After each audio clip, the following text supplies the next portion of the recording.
morning. There are 5 things I wish somebody told me before starting on YouTube. And the first one is this: you've got to treat YouTube like a job if you want to see success. I think there's a huge temptation to treat YouTube like it's just gonna be a hobby and I'll make a video or two if I can get to it. The issue with this is it really doesn't set your channel up for long-term sustainability and growth. Instead, what you wanna do is set aside a dedicated day or few days a week that you're able to work on your channel. Let's say you're able to spend 8 to 10 hours a week over the course of like 4 days throughout the week. Treat it like a part-time job. You have a schedule in every other job and occupation that you'll ever have. You have set time frames that you're gonna work on that. And even further, you probably know what you're gonna do on a day-to-day basis in those jobs. So you gotta treat YouTube the same way. Maybe day 1 is you're planning and you spend 1 to 2 hours of planning your content. Day 2 is the production of that video. Maybe you start filming like I'm filming right now. I've planned this video already, now I'm gonna film it. And then maybe day 3 and 4 is like the editing of that video and the publishing. So you're making your thumbnail, you're getting all your description dialed in. Now, of course, as you're just getting started, you have time to figure out all of these things. But the big unlock here is that if you continue to treat it just like a hobby and something you'll eventually get to, I'll start my channel one day, you'll probably never end up starting it. Instead, dedicate weekly or daily time to growing your channel, and I promise you, you're gonna see way better results. Now, the second thing I wish I would have learned is how to create a more repeatable planning system for structuring and planning my videos so I don't have to start over from scratch every single time. I think that's a big mistake beginners make, is they're just like, they have an idea and they don't really know how to execute and they just start recording. And I would do this all so differently. So I want to give you an inside look at our Milanote planning process. This is how I plan every single video that I create here at Think Media.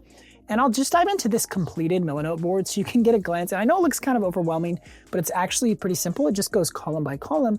And these are each distinct piece that we think through for every single video. So we have a working title here. It's affordable gear I'd buy if I was starting YouTube. But the first thing we want to do is find competitor videos and people who have made a similar type of content. And we want to look at what they're doing well and what's already working well in the space. So I put competitor videos that I research for every single video. Then I'll do my notes and ideas and outlines, including affiliate links. If we have some gear that we're mentioning, we want to link affiliate links towards.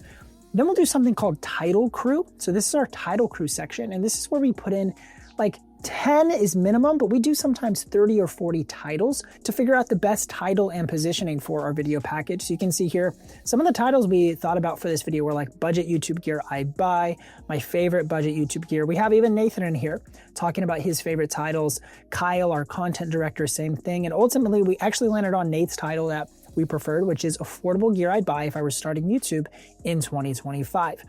Also, what we do is think about our thumbnail. So we come up with inspiration from different videos maybe we've made or others have made in the past. And then from those thumbnail inspirations, we create 3 distinct thumbnail concepts that we can do with the thumbnail testing feature built inside of YouTube. So these are the 3 concepts for this video that I recommended we created.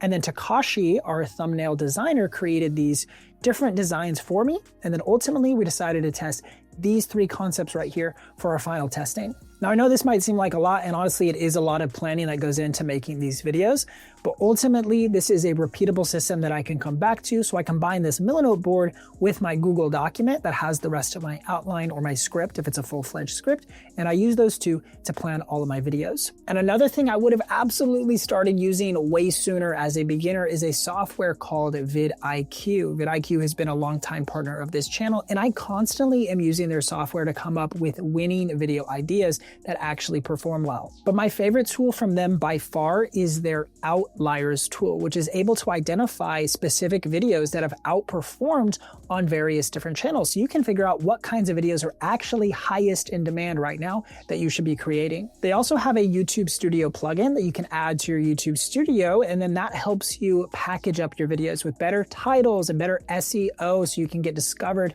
from YouTube search results. This is genuinely a software I wish I would have known about when I first started, and if you want to check it out, we'll link it down in the description below, and you can get started for as cheap as $1.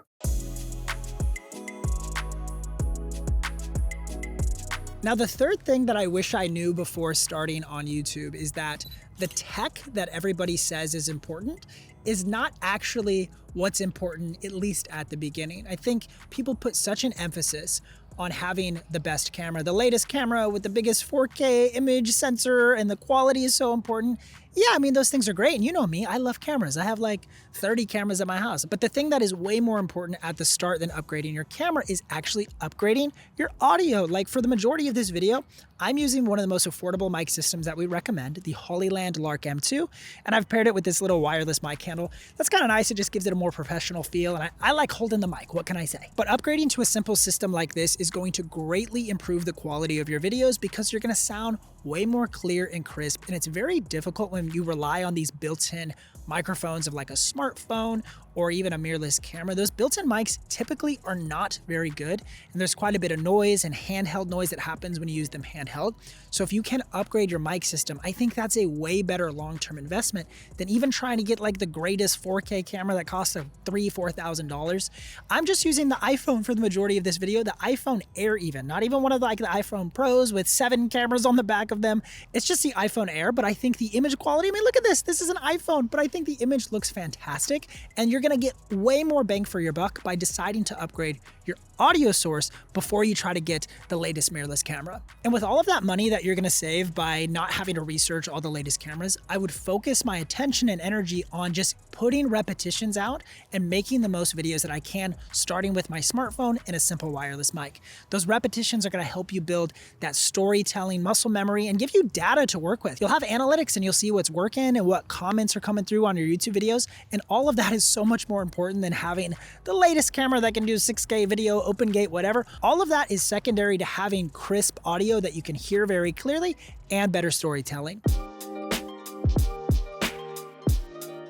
Now, the next thing I wish I knew before starting YouTube is that you want to stop trying to reach everyone with your content. And really what this boils down to is niching down and speaking to a target viewer. When I started my personal channel, I was all over the place and I was creating editing tutorials and wedding film tips and concert photography behind the scenes and just all sorts of things. But when I finally narrowed in my focus and really started honing in on a specific viewer that I wanted to watch my content, that's when I started to see some traction and views and subscribers started rolling in. And you might think that niching down is going to constrain your creativity, but I actually find that what it does is give me clarity and direction as to the exact kinds of videos I should be making. And ultimately those videos always perform a lot better when I target it towards a specific viewer. Now, if you're serious about growing on YouTube this year, you've got to join our YouTube growth sprint happening in just a few weeks. You'll be able to find clarity on your channel niche, and you'll also learn some monetization strategies if you want to start making money from YouTube, as well as how to get your first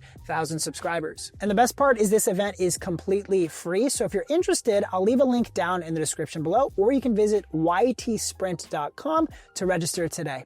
Now, this fifth tip is an important one, and it's that the analytics that you think are important actually probably don't matter at all, at least towards the beginning. Things like views, the amount of views you're getting on your videos, or your subscribers, or having like a viral breakout hit. Yes, all of these things are really cool, and they are eventually important because they're indicators of other key metrics being successful that you actually want to measure at the beginning. And there's two really important ones you should be measuring. The first is click-through rate, otherwise known as CTR.